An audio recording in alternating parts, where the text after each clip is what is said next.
Princess. What's happened? Could it be Dark Devil Dog's curse?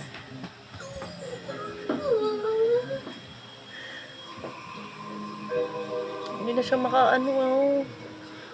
hindi na makatayo. Hindi ko alam kung ano nangyari sa kanya. Pinaliguan ka lang, naging ganyan ka na. Well, don't you know what time it is? Huh? I can read a clock, old man. I just don't care. Man,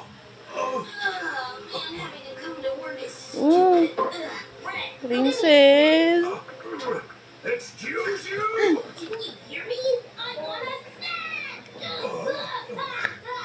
What is happening to this kid? Well, I hope this will